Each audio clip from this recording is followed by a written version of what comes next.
بسم الله الرحمن الرحيم ومركل جبجبدي تاريخ نولدك الصحابي عظيم كأها إلى جري سعد بن أبي وقاص سعد بن أبي وقاص وحود انت سندكم مركوها كنت نيشنتي هجرية وحان عمر جيس اللقو قياسين وجري تضباطني سيديت سنو رواية قارن وحي هذه سيديتني إلا بجرب وها وحيفك كيتي عرور فربضان دور قويس نواه لها waxaa la sheegay maal gaaraya 250 kun oo dirham in laga dhaxlay magaalada Madiina meel u jirto 10 mayl ayuu ku dhintay oo lagu aasay Saad wuxuu ahaa hogaamiyihii taariikhda galay ee dawladda Hijra dawlad Farisiya Ilaahay subhanahu wa ta'ala gacantiisa isaga iyo ragga ciidanka muslimiinta ahaa uu ku suuliyay dawladdaas oo markaa ahayd dawladii adduunka ugu waaweyn dawlad kamida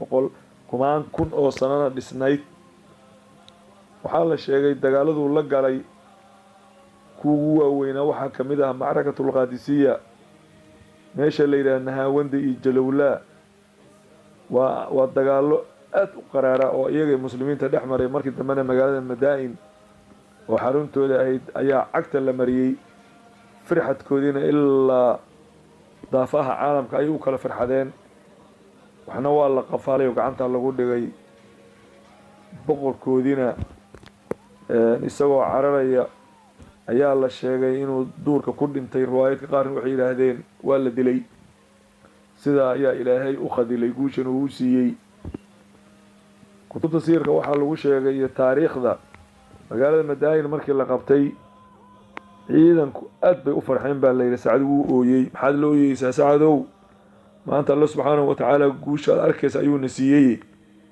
Saad wuxuu yiri ninki marka la hadlayay qaatalaka Allah wa alam tara mulkan yatahawal wa ummatan tazul Ilaahay ha ku dilay miyaadan arkayn buu yiri boqortooyadan iyo mulkigan laba rogay oo isbedelay iyo ummadan suushay ummadu walaalayaal waxa la sheegay dawladooda ayaa suusha oo baabada laakiin iyagu way joogan oo waa dad muuqda laakiin dawlad iyo kiyaan siyaasi lahayn sida anagu Soomaali ahaan aan ku suganahay qaarna waxa la dawladahana waa u baabaahan dad ahaana waa u baabaahan diinahana waa u baabaan leeyahay sida ummadda Andalus muuqaalkooda iyo diintooda iyo taariikhdooda dhan way baabaaday marka Saad ninkaas ayuu ahaa waxaa la sheegay markaas ee uu ereyga taariikhda galay uu ku yiri inuu Saad akhriyay aayadda suurada Dukhaan ku jirta oo ahayd كم تركوا من جنات وعيون وزروع ومقام كريم ونعمة كانوا فيها فاكهين كذلك وأورثناها قوما آخرين فما بكت عليهم السماء والأرض وما كانوا منظرين كم تركوا من جنات وعيون وزروع ومقام كريم ونعمة كانوا فيها فاكهين كذلك وأورثناها قوما آخرين فما بكت عليهم السماء والأرض وما كانوا منظرين آيات أيو أخري وأنا سببتك أنت إنه مركا أويو لأن آيات سوحي كشكين فرعون يسيد إلهي سبحانه وتعالى وأخذ لي يفرعون وكتغي ومد كستا أو بعضنا ولو سو دليشدا إلا قيام ساعة Saad marka nin noocaas ayuu ahaa sida hadalka Saad ba aad ka arkayso asxaabta rasuulku waxay wax ka yaqaaneen cilmigan la yiraahdo daraasaadka umamka iyo xadaaraadkooda qaabka loo daraaseeyo laana nimanka hadda reer galbeedka islaamka culumtaba ka qaateen 100%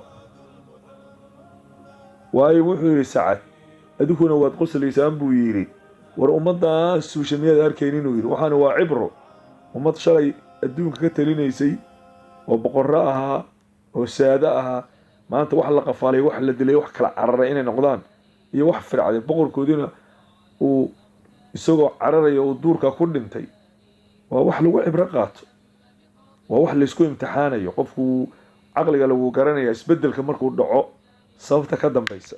laakiin qof kale waxaa laga yaabaa inuuba waxaa sadxigaa u muuqda kaliya inuu wax ku aasaaso. waana midda muslimiinta haddan ka maqan, gaar ahaan soomaalida. xaaladan hadda aan taaganahay inaan qaar waxay la tahay inaan ku jirayno weligan aan ka baxayn, qaarna waxay la tahay in guusha iyo nasrigu cirka uu ka imaanayo. saasu maaha, taas sax maaha. haddaad dadaashid ood dhibkan aad ku jirtana ka dadaashid oo aad dadaal la timaadid iyo asbaabta nasriga keenaysana waad guulaysanaysaa. haddaad gacmaha laabatidna manna iyo salwa ilaahay samada kaaga keeni maayo. sida ayaana marka waaqica lagu fahmaa. qur-aankuna wax badan ayuu arrintaa ka sheekeeyey. sacad bin abi waqaas waxaa la sheegay xilliga markii magaaladii madaayin iyo dhulkii eeraan ama nimanka la yidhaha fariska in maal aad u fara badan laga helay. waxaana markaa ka mid ahaa maalkii la helay in boqorkoodii taajkiisii iyo seefihiisii iyo qalabkiisii oo dhan oo wada dahab iyo fida iyo adduunye ah in cumar loo geeyey iyo maal aad u fara badan. nin ka mid a asxaabta rasuulka wuxuu yihi cumarow, dhulka eeraan meesha aragtay fog maalka inta lagala soo lugeeyo in halkan madiine lagugu keeno ammaanada intaa la eg oo ummaddaasi siday ammaano u ahaayeen, haddaad maalka ummadda aad adigu daaqi lahayd buu iyaguna lartaaco way daaqi lahaayeen. ee markaad maalka ummadda badbaadisay iyaguna maalkii ummadda badbaadiyeen buu yidhi. waa meesha la yidhaha annaasu calaa diini muluukihim.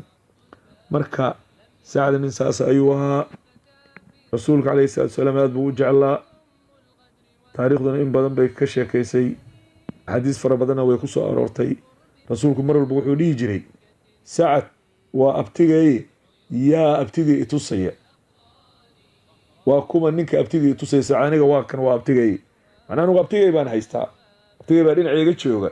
yaa abti haysta marka? yaa rasuulku uu dhihi jiray.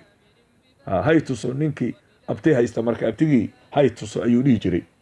waa hadal aad u weyn. sacad waxaa la sheegay inuu magaalada kuufa uu madax ka noqday. nin qiimo badan buu ahaa. sharaf iyo ammaanna waxa ugu filan iyo fadli isagoo nool in la yidhi anta min ahli ljanna ayaad ka mid tahay, taasaa ugu filan. ummadahaas hore wanaagsanaa oo sidaa ahaana madax wanaagsan bay lahaayeen. markii ay diinta ka tageenna madax xun ayaa luqunta u gashay. waana midda maanta muslimiinta haysata. marka sacad nin qiimo badan buu ahaa. waana waxaad garanaysaan nimankan hadda la yidhaahdo eeraan oo shiicada raafidada ah oo dad badan oo soomaaliya ay ku kadsoomaan ay yidhaahdaan waa niman muslimiina, maxaa laga rabaa? maxaa nimankaasi abubakar iyo cumar, sacad bin abi waqaas, abaa hureyra, asxaabta rasuulka oo ay aadka u neceb yihiin bay ka mid yihiin. iyagoo asxaabta rasuulka wada neceb, laakiin waxay aada u neceb yihiin umana caaisha, abubakar, cumar, sacad bin abi waqaas, khaalid ibn lwaliid, abaa hureyra, cabdiraxmaan ibnu cawf. inay ka tageenba lama arkaba. marka cali iyo waxbay ku warwareegaan iyo aala beyt, wax jira ma aha. waana nasiib daro soomaali hadda waxaad arkaysaa internetyada shiico noqotay. leanna waxaa keenaya ummaddu hadday diinteeda jahli ka noqoto wax kasta oo iska qayriya way iska raacayaan. marka alla subxaanahu watacaala ha naga dhigo dad wanaagsan oo diintiisa ku dhaqma. xukaam wanaagsanna ilaahay hana siiyo diinta ilaahay nagu dhaqda. diinta ayaana nasri lagu helayaa. mana u malaynayo dulligan aan ku jirna inaan ka baxayno ilaa diinta inaan u laabanno. waa sunno ilaahay.